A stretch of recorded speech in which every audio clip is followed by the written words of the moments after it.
All all right, we're back for part two. It's been fascinating. We're going to now talk about 53 individuals. I mean, I know we won't be able to get to all 53, but maybe we can do a couple, a handful, and talk about how we know that they existed from a scientific perspective. Okay, very good. One of the things that's interested me, of course, one of the claims of the same group that claimed that Moses never wrote the Bible, or never wrote the Pentateuch. The claim is that that history was all a false history. This group was, came to be known as under several names. The biblical critics, the higher critics, the Wellenhausen School, and some other names. And around 1880, they really got going. And their claim was that the Pentateuch was actually written, and the histories too, the whole Bible was written during the period of the Babylonian captivity in the, from around 580 BC to the 400s and maybe even after.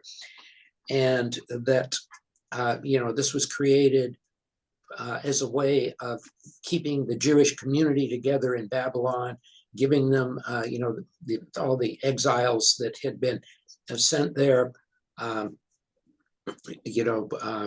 the conquest in 580, and that, as a way of keeping them together, that this artificial history was created. It was just purely an invention, and that the people mentioned in it, Moses and Saul and David and Solomon and all that, none of these people actually existed. And this became the dominant school, and still, even today, this among biblical critics. This is still a very strong view. Unfortunately for them, with archaeology, more and more, we've had more and more verification of things written in the Bible. Many, many, many things. And of course, one of the things is people mentioned in the Bible. And finding archaeological evidence of them is, it really didn't exist. In the 1880s, when this started going, archaeology was in its infancy. It really didn't. It was sort of a hobby kind of science at the time. But now that we have systematic scientific archaeology, of course, we have way more data. And very, very interesting. Over the years now, the number grows with time. Actually, the number of people who are mentioned in the Tanakh that have been verified archaeologically is 55 now. There are, my wife and I recently attended a conference, an international conference on the Bible, amongst archaeologists, by archaeologists. We're doing work on the Bible. It was held in October, a few months ago. And the Biblical Archaeology Review published an article last year, and in it, they reviewed the 55 people, or 53 at that time, and 55 now, that have been confirmed by archaeology that they actually existed. And now, not just that their names were found, but their names had to have been found on something that was properly dated and in the right place. So, like if you just find something with the name of a biblical character on it, that doesn't prove that it's the guy mentioned in the Bible. You have to find some bibliography to go with it in order to, and you also have to find it in the right place, in the right time frame. If it says, so-and-so was king of such and such, even if you find a bulle, and it's a seal impression of mentioning that king, it has to be in the right, if he was, whatever, king of king of the Amorites, you have to find it in an Amorite site. And the Bible's claiming that, he lived, whatever, 800 BC. You have to find it in a site that you can date with carbon or other things to that time. So these are pretty high bars. There's many, many, many people who have also been found that were almost positive are the people mentioned in the Bible, but we can't put them, right now, we don't yet have enough evidence to put them in the right time frame at the right place to say, yeah, this is the guy mentioned in the Bible. But we have now at least 55 of them. And these, now remember, this has to come from a source outside the Bible. We're talking about archaeological sources. So we're talking about inscriptions written on stone, or cylinder seals, or or sometimes papyri that have survived. So it's a pretty high bar. And you're talking 3,000 years ago, in some cases even further back than 3,000 years. So, and even though they did have writing, there wasn't that much literature around, because this, of course, was way before the printing press. So I think it's a miracle we found this many already. And what we have 10 kings that have been found written in, and the names of them written in Neo-Assyrian inscriptions that are mentioned in the Bible. We have 7 of Israel and 3 of Judah. We have 3 mentioned in Aramaean sources from the Tel Dan site. We have 2 in Moabite sources. We have 2 in Judite stone seals and bullae. At any rate, so we have a total of 16 Hebrew kings inscriptions in their times. And the inscriptions confirm 16 of 43 Hebrew monarchs. That's 37% have been confirmed archaeologically. 15 were confirmed of the 40 in the 2 kingdom period. 3 kings overall, Israel. It's interesting. There was a big controversy around David.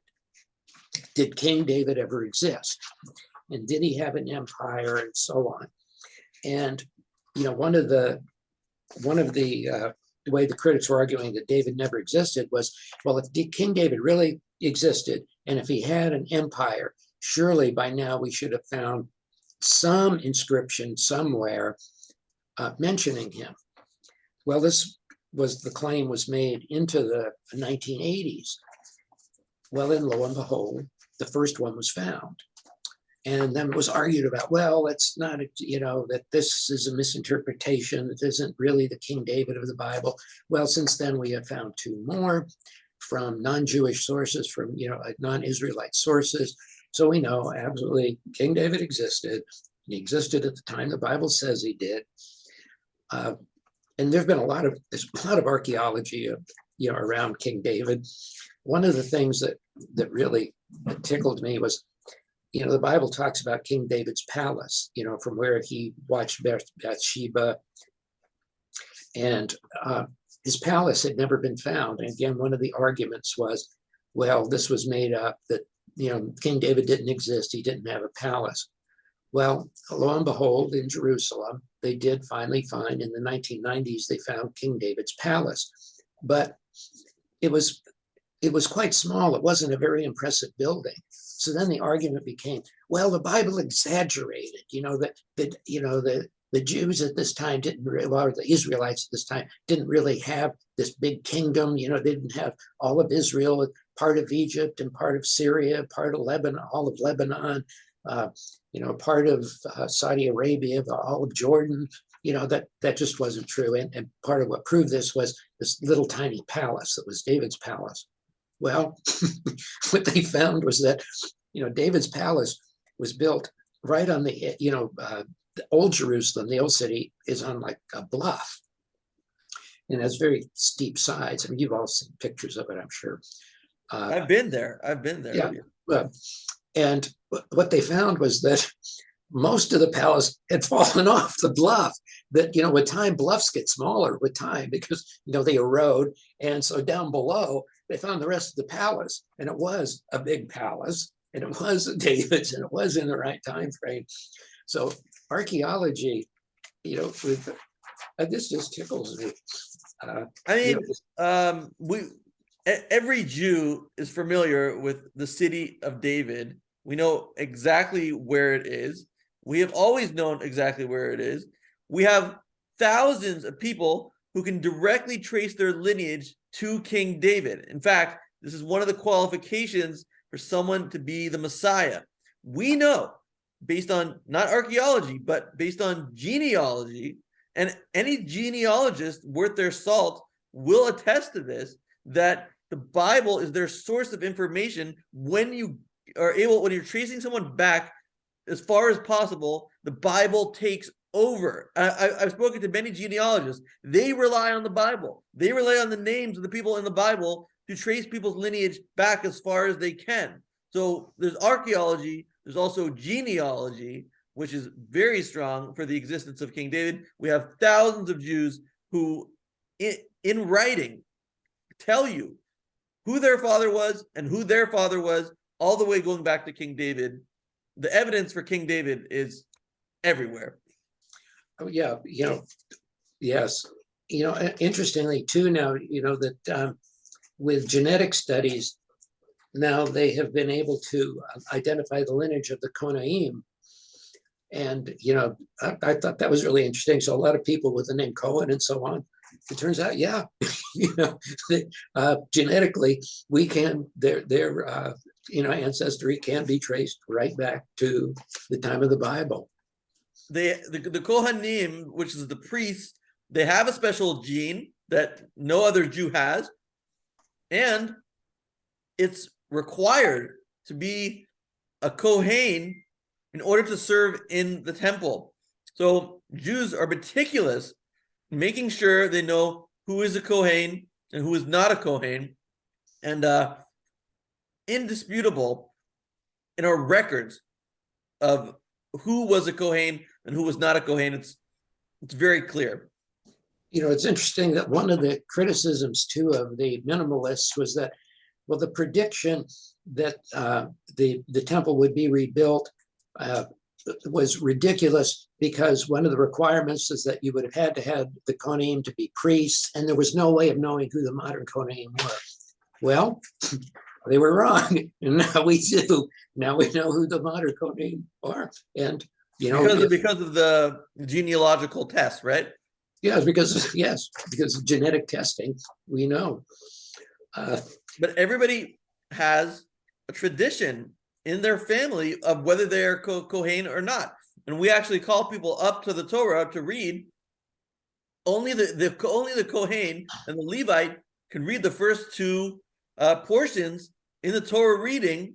So we ask them all the time, are you a Kohen? Are you a Kohen? And people know if they are or they're not, because they have it as a tradition in their family. And as I always say, tradition is part of history.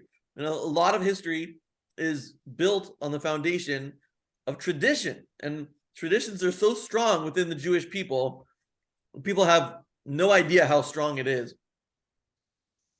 Yeah, I know everything you're saying is true and accurate. I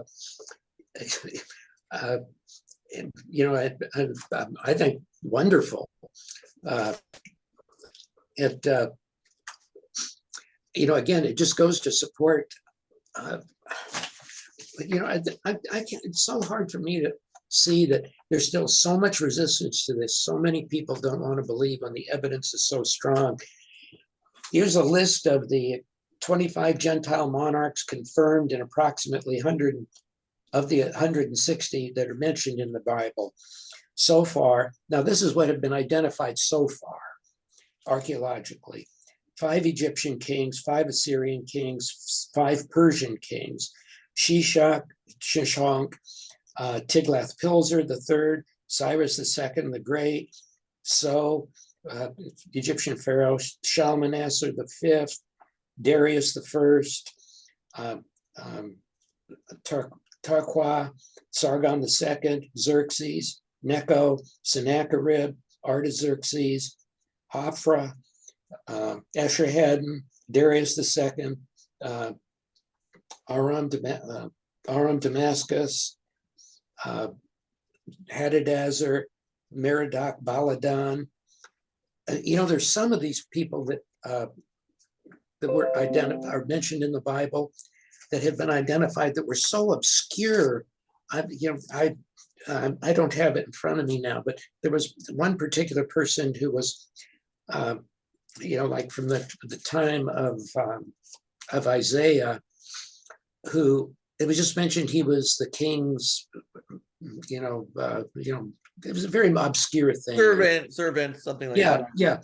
And sure enough, they found his tomb in Jerusalem, and they found, written on the tomb his name and, what is king's cupbearer or whatever. Well, it wasn't cupbearer, but because the Jews used different terms, but whatever it was, identified him, his job, and the king of the time, just exactly like what was written in the Bible. Hazael, Bar-Hadad, Amalek, Rezin, and then 14 officials and others confirmed. Shaphan the scribe and his son, Abramelech, Gemara, Nilisus and his son, son of Sennacherib, Shalmaneser, father of Jushiel, the official. 3 Babylonian royal officials have been found. Peshur, father of Gedaliah, Gedaliah. It just goes on and on. 2 of the high priests of in Jerusalem have been identified. Hilkiah, the high priest, the father of the high priest, Azariah, the high priest. People who are interested in this really need to visit Israel, take a trip there, and go to the grave sites of all of these people, and history will really come alive for you. You will see how vibrant the evidence is for the existence of all of these people. You can see where they walked, where they went, where they built, where they went to the ritual bath, and you'll find Hannah and her 7 sons. You go into the cave where she is buried. You can go to Hebron and see where Adam and Eve are buried, and that's proven. You can actually see where Abraham, Isaac, Jacob, Leah, Rachel. People go to Rachel's tomb every single day. It's a huge destination. It's a huge tourist destination. We know where Rachel lived, where she died. We know where Adam and Eve are. This is all living history before your eyes if you go to Israel to check it out. And I highly recommend that everybody does do that. I know a number of people have pointed this out, that so many, something that's just shocking to me that I've heard from teachers that are teaching the Bible is that, like, they'll bring in a picture of something like, oh, this is Rachel's tomb. And the kids will say, really? She was a real person? They think they're being told stories. They think this stuff is all made up. They don't understand this is real history. This is just, this is just an accurate recording of history. The Bible is in such detail, and there's so much in it, of course, and from so long ago that you can't expect to verify everything.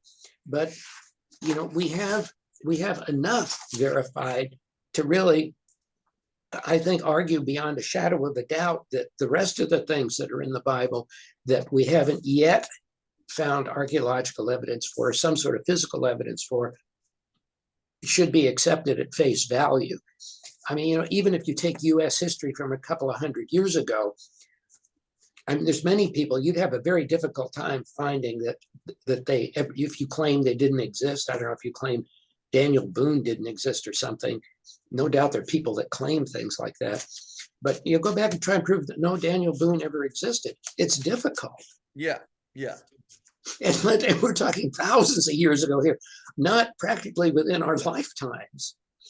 And atheists, once again, are painted into the difficult position of trying to prove a negative. They always have to prove a negative. They have to say that Moses didn't exist. And the moment we bring evidence that he did exist, they lose the debate, because their whole position is that somebody didn't exist, which anyone can claim at any time. It means nothing.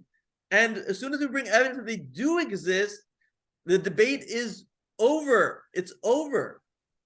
Yeah, if anyone who sees this podcast is ever told or run into somebody who tells you that Moses couldn't have written the Bible because he didn't have an alphabetic language, you can tell them now that that is absolutely untrue, that they need to go out and do some research, because the latest archaeological discoveries, of course, this is pretty recent stuff, like,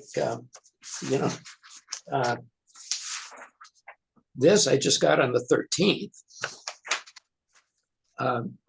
But they need to come up to date, because now we know for sure that language, there was no language barrier. Moses had access to an alphabetic language, to Hebrew, to alphabetic Hebrew. And so that argument is completely defeated now. And that was the main argument against the idea that Moses could have written the Pentateuch.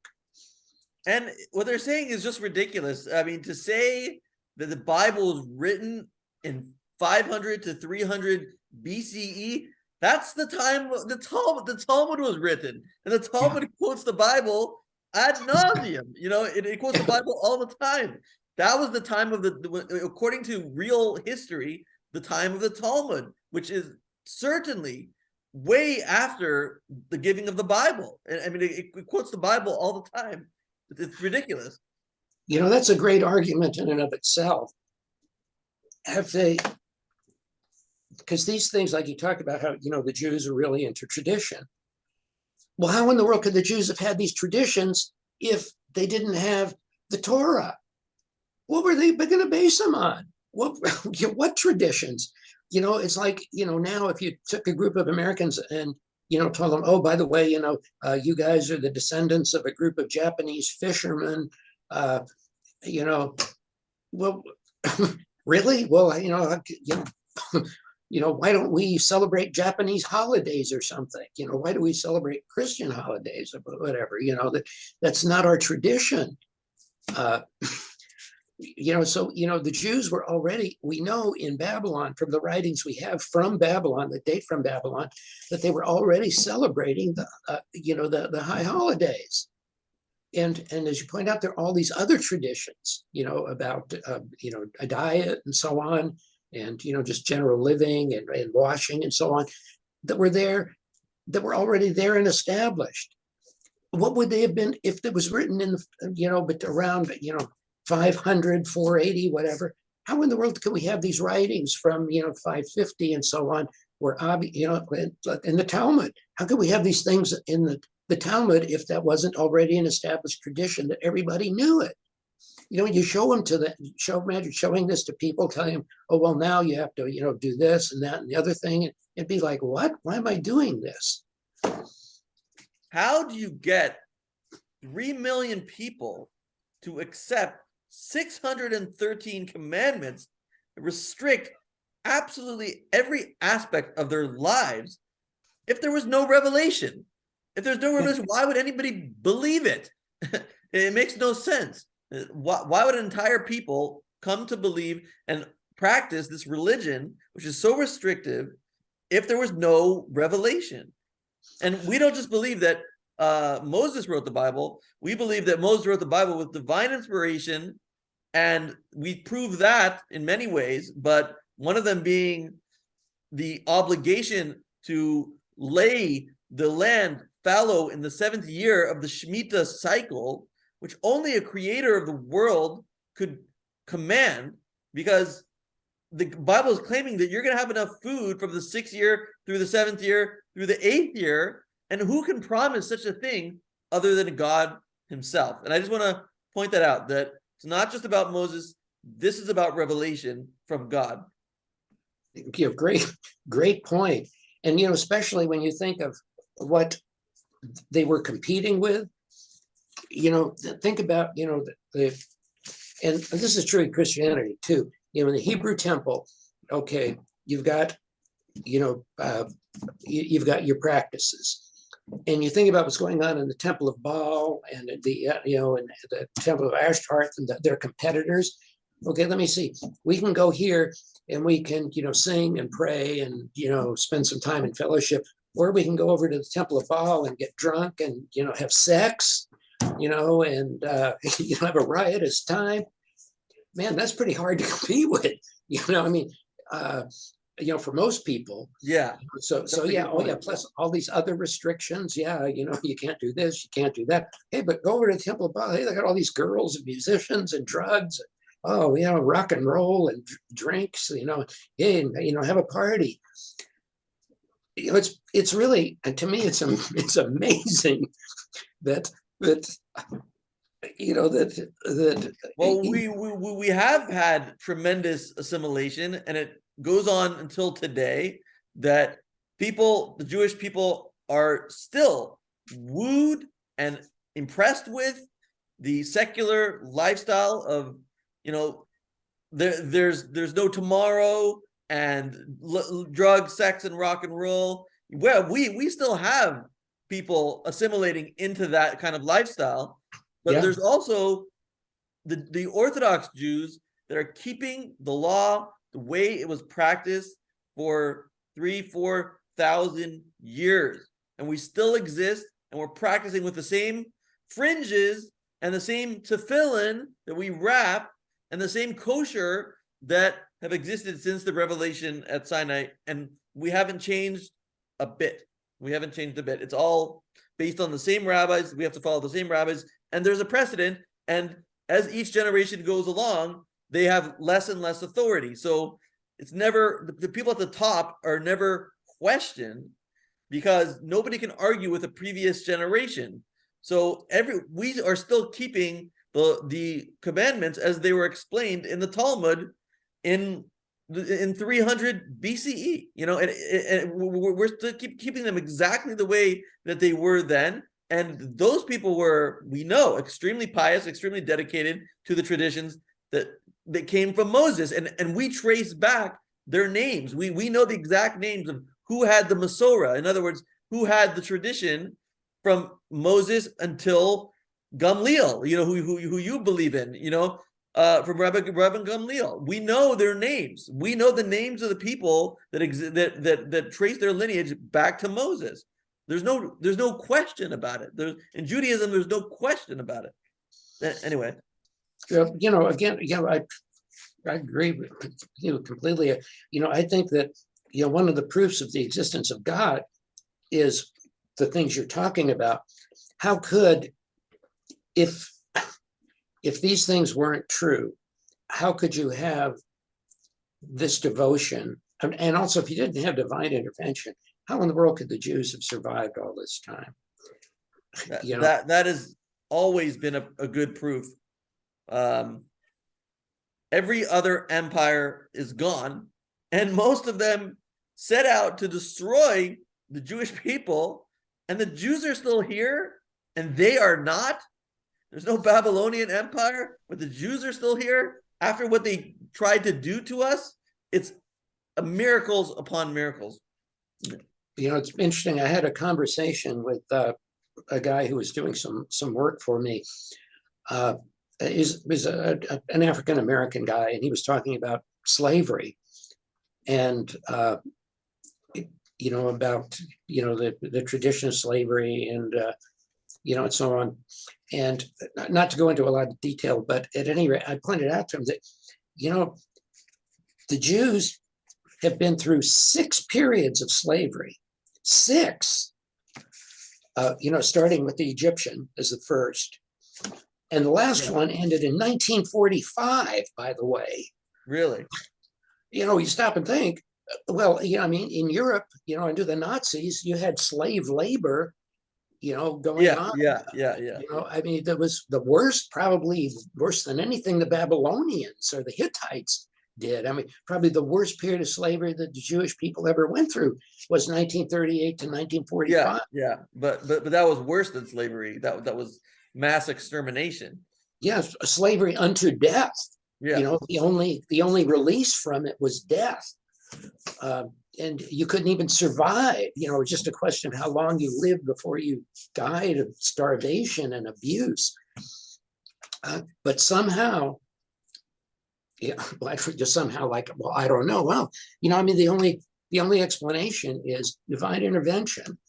The hand of God. God preserved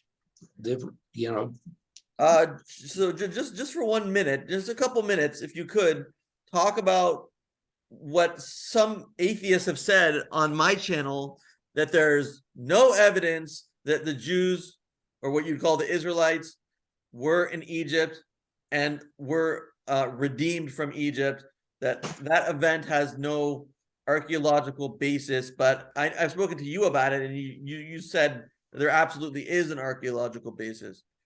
Oh yeah. If I mean, this is almost like asking me to give you evidence that the earth is round. I mean, there is, granted that the evidence 200 years ago was scarce, but there's a very good series of films called Patterns of Evidence. They're on YouTube. And I would suggest anyone that has that doubt to check out Patterns of Evidence.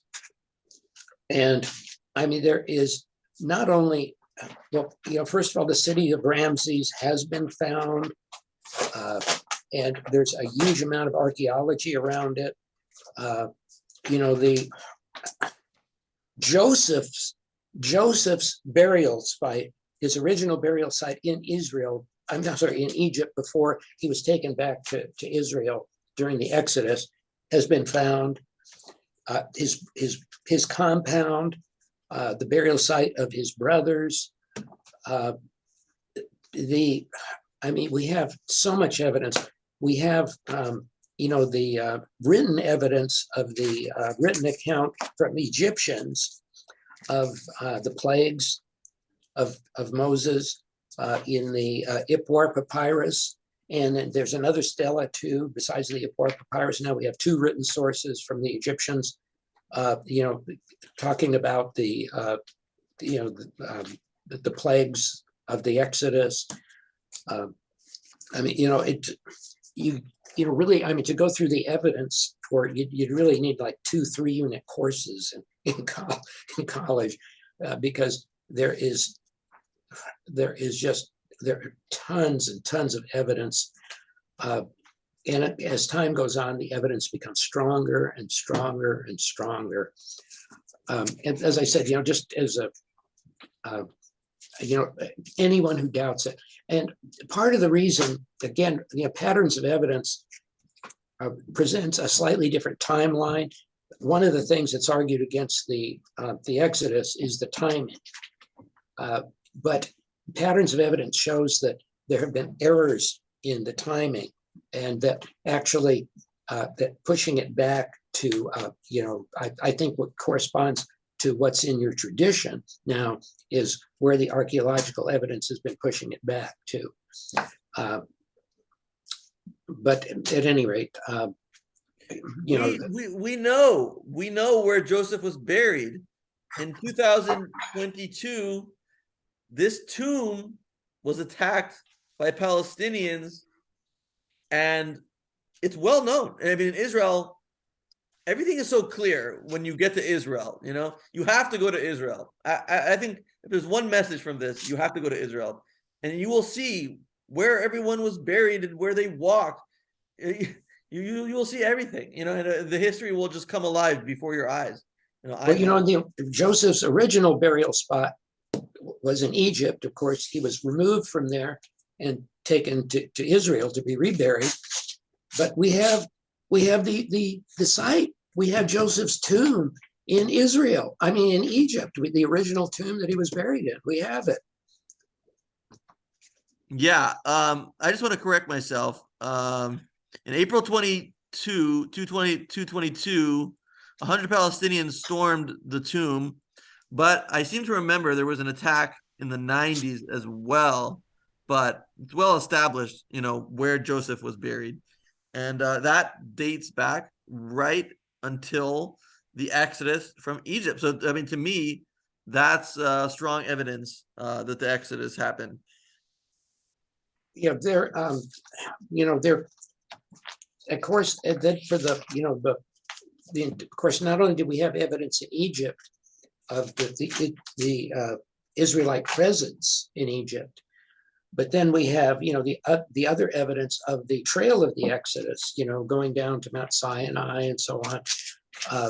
There's evidence for all of this. Now, granted, some of it they have not yet found evidence for, like the crossing of the Red Sea. We think we know where it happened, but it's problematic. We haven't found chariots. They have found chariots at the bottom of the Red Sea, but it's believed that they date to the wrong period. They're not, Egyptian chariots from, around the, 1300s BC.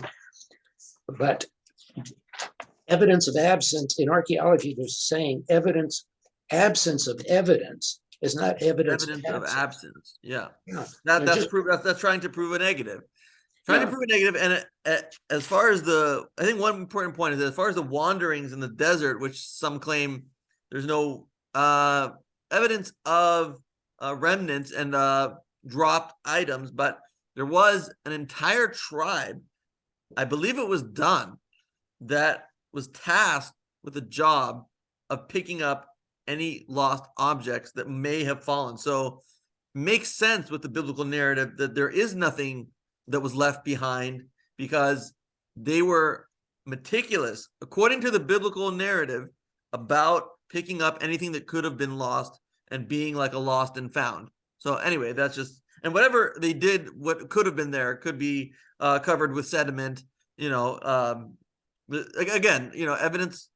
Absence of evidence is not evidence of absence, and to give us some more time, like, just this year, we found Joshua's altar between Mount Gerizim and Mount Ebal. We found it. It's been found. We know we found it. We even found a curse tablet. So give archaeology some more time. There's going to be more evidence coming in. Excuse me, just one second. I'll be right back. I mean, science is always saying, give us more time. Give us more time. If we have enough time, we'll be able to explain everything. We'll be able to explain there was a Big Bang. We'll be able to explain there is a missing link to explain evolution. Just give us time. Why don't you afford the same license to the Jewish people and the Judeo-Christian people? Give us time to find the archaeology that proves that what we read about actually exists. Give us some time. Just like you want time, give us some time. And we, unlike you, we're actually finding what we're looking for. We're finding these archaeological digs. And if you go to Israel, you'll find anything you want to prove, anything you want, anything you desire to prove archaeologically, you will find in Israel. You will find the graves of the people that are mentioned in the Bible. And these grave sites are indisputed. In Hebron, which you can go to with an armored vehicle, because it's a very dangerous area today. But we just read about in the Bible, in the Torah portion that we Jews read every week, we learned about how Abraham purchased the burial site of Adam and Eve for 400 shekel, and they had a negotiation, but in the end, he wound up paying a very large sum of money to Ephron, and that site still exists today. We know where Adam and Eve are. It's really surreal. It's surreal to go there and stand in front of Adam and Eve's burial site But the burial site that Abraham bought happened to be the same site where Adam and Eve were buried, and then it's called the Zugos. The pairs were buried there, including Abraham, Sarah. You can go to their graves, Isaac, Rebecca, and when it comes to Jacob, as you'll read in the Bible, Rachel did not make it into the cave, the double cave, the Marsa Machpelah.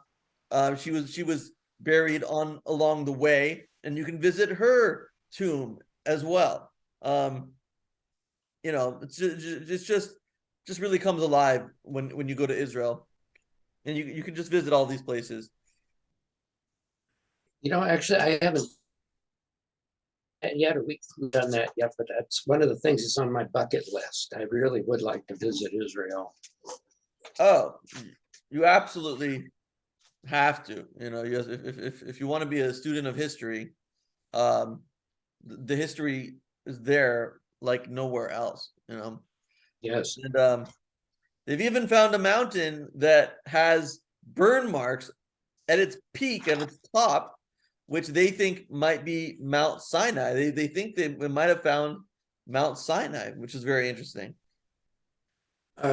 Yeah, well, I know it's kind of problematic. There are a couple of sites in southern Egypt that contend for it. But I've always assumed that, the mountain, well, anyway, that's another big story. Okay, so we'll I think we covered a lot of good ground. We'll wrap this up. We'll let Larry get back to his life. And I thank you for staying with us this long. I hope it was enlightening to you. I hope you come away with renewed faith in the Bible, in the Jewish tradition, in the Torah. And that's simply all that I want to say. I want to thank Larry so much for all the research that he has done, and being willing to share it with all of us. I'm so grateful for that. So I wish you all a good day, and to you, Larry, as well. More power to you. Keep researching and keep helping us with our faith, because our faith is really based in reason and evidence in a way that is much more than atheists give us credit for. I personally find that there's more evidence to the Bible than there is to, like, the Big Bang, the Big Bang theory. I mean, you can't prove that the Big Bang theory happened, and it contradicts the Genesis account. And Genesis has more tradition from actual people that lived at those times than the Big Bang theory ever has, because nobody was there at the Big Bang. If it happened, nobody was there. So you're just piecing together information circumstantially, whereas the Bible has an actual tradition, a live, living tradition, and people that hail, people that have a lineage from the people of the Bible. I don't know, just comment on that for a moment. Well, that's something, a big topic of discussion, and maybe something you and I should talk about first, because, actually, the Big Bang theory, the term the Big Bang, was originally created as a term of derision against Christians, because, the Bible says in the beginning, God created the heavens and the earth. And of course, in Christian doctrine, we take the position that, okay, well, the earth and the universe should have an age then. And of course, the primary theories of the creation of the universe in the the end of the 19th century and into the 20th century was that, well, there was no need for a creation event because the universe was eternal. And it was either eternal or it was cyclical. So there was no need for a creation event. Therefore, this idea that there was a Big Bang was just ridiculous, that there was a creation event where God said, let there be light. Oh, let me get this straight. God said, let there be light. So there was a Big Bang. Is that what you're telling us? Ha, ha, ha. Well, of course, then Albert Einstein came along and said, well, if if you the theory of relativity pointed towards an origin. And that's when Einstein made what he said was the greatest mistake of his career, when he put in the idea of a cosmological constant to keep the universe from originating in a single point, which later on, turned out to be wrong. And then you had the work of George Gamow and all these other great scientists who were indicating, no, the universe had an origin. There was a time and a place where it originated. It is not infinite in age, and it is not cyclical. It has a date of origin. And the term Big Bang was actually, I think, it didn't really appear until like the 1940s. It was a term of derision. But then with the discovery of the cosmic microwave background, of course, we know now that there was a creation event. There was a point at which the universe came into being, and it had not existed before that. And, at any rate, there's, that's a subject, that's a very, very big subject, which, maybe we could discuss at another time. Okay, so yeah, that's for another interview, reconciling the Genesis account with the Big Bang Theory, to reconcile those two things. I don't think they're reconcilable, but maybe you do think they're reconcilable. I mean, do you think they're reconcilable? Oh, absolutely. I think they're one of the greatest evidences for the accuracy of the Bible. Again, in the beginning, God created the heavens and the earth. That tells you there was a beginning, there was a date, there was a time when it started. And, this was the main point of this was why that term of derision was invented. This silly idea that there was a Big Bang when the universe was created. That, and this was why it was fought against. That it wasn't until Penzias and Wilson discovered the microwave background that was a prediction of the Big Bang Theory, won their Nobel Prize for it, that they showed there was a creation event. Unfortunately, there's misunderstanding, I think, on both sides about the implications from it, the science from it, and especially its relation to the Bible. And I can tell you, there's a lot of Christians that hold your position, that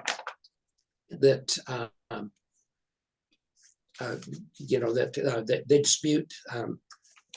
They think that Genesis account is inconsistent with the Big Bang, but I think it's one of the greatest verifications for the Genesis account. And the first letter of the Bible, it opens with a bet. And I don't know if you've read the commentaries on the fact that it opens with a bet, but to me, again, this is just so telling. There was a beginning in front of which we can't get information, but at the bottom of the bet, there's a little tiny tail. And that, there's like, when we look at the microwave background and what we can know about the creation event, there's like, leading up to the creation event, they're like little hints. But once it happens, it's closed, and it's closed in one direction. You can't go back in time. You can only go forward. But anyway, that's another. That's another. Yeah, that's good for a second interview. Personally, since it's my show, I get to have the last word. Absolutely. And my last word is that on each day of the days of creation, fish were created on that day. Animals were created on that day. The sun and the moon was created on that day. So I think it's inconsistent to say that it all happened from a Big Bang and everything was just generated from that explosion. When the Bible has it not that way. The Bible has it as happening over 6 days, and in an orderly fashion, each creation was made. Anyway, okay, that's just my last word. Well, there's, you know, I agree with you completely. You know, I don't know, have you know, there's the creator of Israel's, the father of Israel's hydrogen bomb, you know, Gerald Schroeder. He wrote a couple of very interesting books on this subject. You know, he was an Orthodox Jew. You know, reconciling the 6 days of Genesis with science, and there again, you can absolutely. There is, well, my view is that there is no conflict there. That you're right, that there was a day on which, you know, certain animals were created. There's a day on which plants were created. There's, you know, and all of that is absolutely supported scientifically. But to put it into a 6-day time frame takes, you have to bring in time dilation, theory of relativity, and so on, which of course is a big subject, which we don't have time for today. Right. But I agree with you completely. And ultimately, there is no conflict between, I think, what you believe and what I believe. It's just that we bring in some additional data. Yeah. I mean, my mentor, the Lubavitcher Rebbe, would always say that the more they learn about science, if they approach it in an honest way, will only confirm what we know from the Torah. Will only confirm it more and more and more. And that's what you're helping us do. Thank you so much for being with us. And I wish you a wonderful day. God bless. My pleasure. You too, Shmuel, and all of your listeners. Bye. Bye-bye.